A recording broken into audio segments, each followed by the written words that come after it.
வணக்கம். இன்றைய முக்கிய செய்திகள். போலி மருந்து வழக்கில் சுதந்திரமான நியாயமான விசாரணைக்கு உத்தரவிட வேண்டுமென துணை ஜனாதிபதிக்கு லட்சிய ஜனநாயக கட்சி தலைவர் ஜோஸ் சார்லஸ் மார்டின் கடிதம் எழுதியுள்ளார்.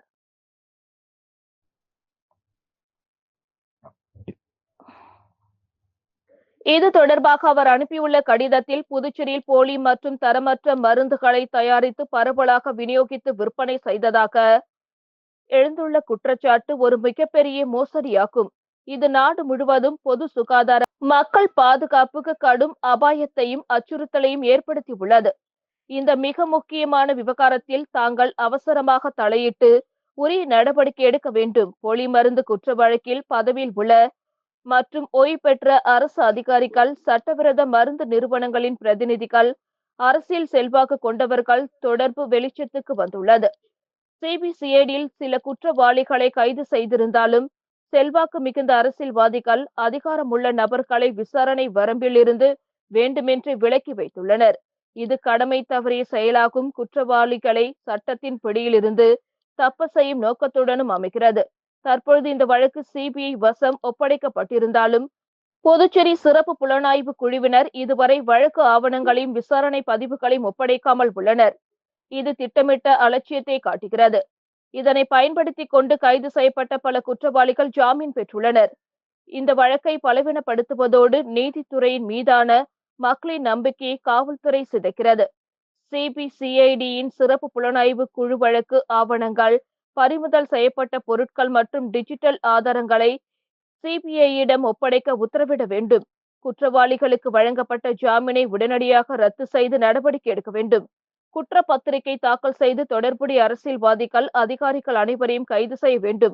அரசியல் தலையீடு இல்லாமல், பாகுபாடின்றி நீதி, பொது சுகாதாரத்தின் நலனுக்காக நியாயமான, சுதந்திரமான விசாரணை நடத்தப்படுவதை உறுதி செய்ய வேண்டும். தொடர்ந்து இதே நீடித்தால் பொதுமக்களின் பொருட்டு உயர்நீதிமன்றத்தை அணுக வேண்டிய நிலைக்கு தள்ளப்படுவோம். இவற்றையெல்லாம் கவனத்தில் கொண்டு நீதியினை நிலைநாட்ட தேவையான நடவடிக்கை எடுப்பீர்கள் என முழுமையாக நம்புகிறோம் என்று தெரிவிக்கப்பட்டுள்ளது. லட்சிய ஜனநாயக கட்சி சார்பில் வேளாங்கண்ணிக்கு பாத யாத்திரை செல்லும் பக்தர்களுக்கு அவசர உதவி பொருட்கள் வழங்கப்பட்டது. லட்சிய ஜனநாயக கட்சி சார்பில் பொதுமக்களுக்கு பல்வேறு நலத்திட்ட உதவிகள் வழங்கப்பட்டு வருகிறது. அதன் ஒரு பகுதியாக லட்சிய ஜனநாயக கட்சி தலைவர் திரு ஜோஸ் சார்லஸ் மார்டின் அவர்களின் வழிகாட்டுதலின்படி அரியாங்குப்பம் முதல் வேளாங்கண்ணி ஆலயத்திற்கு செல்லும் பக்தர்களுக்கு அவசர பொருட்கள் வழங்கப்பட்டது. இதில் பைகள், டார்ச் விளக்குகள், பேட்டரிகள், பருத்தி ஆடைகள், துண்டுகள், முதலுதவி கிட்ஸ் மற்றும் பல பொருட்கள் இடம்பெற்றிருந்தன. உதவி புரிந்த லட்சிய ஜனநாயக கட்சி தலைவர் திரு ஜோஸ் சார்லஸ் மார்டின் அவர்களுக்கு பார் அருள்தாசு அவர்களுக்காக பிரார்த்தனை செய்தார் மற்றும் அவருடைய ஆதரவுக்காக நன்றி தெரிவித்துள்ளார். இப்பணிகள் அனைத்தும் இன்று விடியற்காலை 2 மணி முதல் லட்சிய ஜனநாயக கட்சி குழுவினரால் 4 மணி நேரத்திற்குள் துரிதமாக வழங்கப்பட்டது. இதனைத் தொடர்ந்து வரும் 13ஆம் தேதி திருக்கடையூர் ஆகூர் அருகில் பக்தர்களுக்கான காலை உணவு மற்றும் தங்குமிடம் வழங்கப்படும் என லட்சிய ஜனநாயக கட்சி சார்பில் அறிவிக்கப்பட்டுள்ளது. ஜனநாயகன் பட விவகாரத்தில் நடிகர் விஜய்க்கு ஆதரவாக அமைச்சர் ஜான்குமார் கருத்து தெரிவித்துள்ளார். தாவேக தலைவரும் நடிகருமான விஜய் நடித்த ஜனநாயகன் திரைப்படத்துக்கு தணிக்கை சான்று வழங்கப்படாத விவகாரம் உச்சநீதிமன்றத்துக்கு கொண்டு செல்லப்பட்டுள்ளது. இவ்விவகாரம் தொடர்பாக அரசியல் கட்சிகள் விஜய்க்கு ஆதரவாகவும் சிலர் எதிர்ப்பாகவும் கருத்து தெரிவித்து வருகின்றனர். இதனிடையே அமைச்சர் திரு ஜான்குமார் அவர்கள் இந்த விவகாரம் தொடர்பாக விஜய்க்கு ஆதரவாக கருத்து தெரிவித்துள்ளார். இது தொடர்பாக அவர் கூறுகையில், விஜய் கட்சி தொடங்கி விட்டார் என்பதற்காக படத்தை ரிலீஸ் பண்ணாமல் இருப்பது தப்பு. இதை சினிமாவாக மட்டுமே பார்க்க வேண்டும். அவர் படத்தை ரசிகர்கள் எல்லாம் எதிர்பார்க்கிறார்கள். மக்கள் எதிர்பார்ப்பின்படி விட்டுவிட வேண்டும். இதற்காக மக்களை, ரசிகர்களை வேதனைப்படுத்த கூடாது. என்னை பொறுத்தவரை இதை சினிமாவாக பாருங்கள் என்று தெரிவித்துள்ளார். புதுச்சேரியில் வேட்டையாடி வெட்டி இருசக்கர வாகனத்தில் வீடு திரும்பிய போது வெடிமருந்து வெடித்ததில் பழங்குடியின பெண் தூக்கி வீசப்பட்டு பரிதாபமாக உயிரிழந்த சிசிடிவி காட்சிகள் வெளியாகியுள்ளது. புதுச்சேரி மேட்டுப்பாளையம் பகுதியை சேர்ந்தவர் பழங்குடி நரிக்குறவர்கள் இனத்தை சேர்ந்தவர் அமாவாசை. இவரது மனைவி ஜெரீனா. இவர் இன்று அதிகாலை தனது மருமகன் பாண்டியனுடன் தமிழக பகுதியான வழுதாவூரில் காட்டு பன்றியை வேட்டையாடி உள்ளனர். மேலும் பன்றி தாக்க வந்தால் அதன் மீது வீசுவதற்கு வெடிமருந்தை அவர்கள் எடுத்து சென்றனர். இதனிடையே பன்றியை வேட்டையாடி விட்டு தனது இருசக்கர வாகனத்தில் மேட்டுப்பாளையத்தில் உள்ள தனது வீட்டிற்கு வீடு திரும்பிக் கொண்டிருந்தனர். அப்பொழுது இருசக்கர வாகனம் கூடப்பாக்கம் அருகே வந்தபோது சாலையில் இருந்த வேக தடையின் மீது ஏறியதில் வாகனம் நிலை தடுமாறி கீழே விழுந்து உள்ளது. இதில் பன்றியை வேட்டையாடி விட்டு மீதமிருந்த வெடிமருந்து வெடித்ததில் ஜெரினா தூக்கி வீசப்பட்டு சம்பவ இடத்திலே பரிதாபமாக உயிரிழந்தார். அவரது மருமகன் பாண்டியன் பலத்த காயத்துடன் அரசு மருத்துவமனையில் சிகிச்சை பெற்று வருகிறார். இச்சம்பவம் குறித்து வில்லியனூர் போலீசார் வழக்கு பதிவு செய்து விசாரணை நடத்தி வருகின்றனர். இதனிடையே விபத்து குறித்து பதப்பதைக்கும் சிசிடிவி காட்சிகள் வெளியாகியுள்ளது. புதுச்சேரியில் மீன்பிடிக்க சென்ற மீனவர் அலையில் சிக்கி உயிரிழந்த சம்பவம் சோகத்தை ஏற்படுத்தியுள்ளது. புதுச்சேரி வைத்திக்குப்பம் சுனாமி குடியிருப்பை சேர்ந்தவர் மூர்த்தி மகன் செந்தில். மீனவரான இவர் நேற்று காலை குர்சுக்குப்பம் கடற்கரையில் கருங்கற்கள் கொட்டிய பகுதியில் தூண்டில் மூலம் மீன்பிடிக்க சென்றார். மீன்பிடிக்கும் போது தூண்டில் கற்களின் நடுவே மாட்டிக்கொண்டது. தூண்டிலை எடுக்க கருங்கற்களுக்குள் இடையே இறங்கிய போது எதிர்பாராத விதமாக செந்தில் அலையில் சிக்கினார். கடல் அலையில் இழுத்து செல்லப்பட்ட அவரை அருகில் இருந்தவர்கள் மீட்டு புதுச்சேரி அரசு மருத்துவமனைக்கு கொண்டு சென்றனர். அங்கு டாக்டர் பரிசோதித்து அவர் இறந்ததை உறுதி செய்தார். புகாரின் பேரில் முத்தியால்பேட்டை போலீசார் வழக்கு பதிந்து விசாரித்து வருகின்றனர். அம்பேத்கர் யாத்திரைக்கு விண்ணப்பங்கள் வரவேற்கப்படுவதாக புதுச்சேரி அரசு ஆதிதிராவிட நல மற்றும் பழங்குடியின நலத்துறை அறிவிப்பு வெளியிட்டுள்ளது.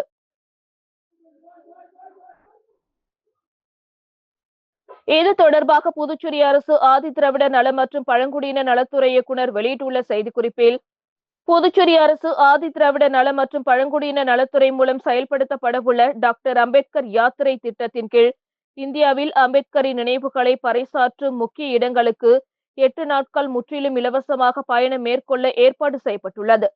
இந்த யாத்திரையில் அம்பேத்கர் பிறந்த இடமான மக்கோ மத்திய பிரதேசம், தீட்சை பெற்ற இடமான நாக்பூர், உயிர்நீத்த இடமான டெல்லி, தகனம் செய்யப்பட்ட இடமான மும்பை ஆகிய முக்கிய இடங்கள் சேர்க்கப்பட்டுள்ளன.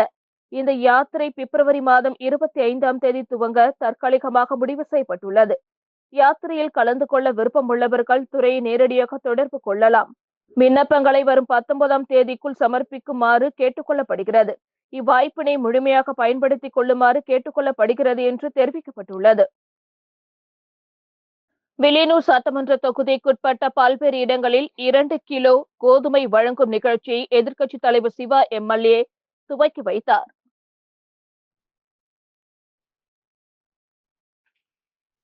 புதுச்சேரியில் அனைத்து ரேஷன் கார்டுகளுக்கும் மாதந்தோறும் தலா 2 கிலோ இலவச கோதுமை வழங்கும் திட்டத்தை கடந்த வாரம் முதல்வர் ரங்கசாமி தொடங்கி வைத்தார்.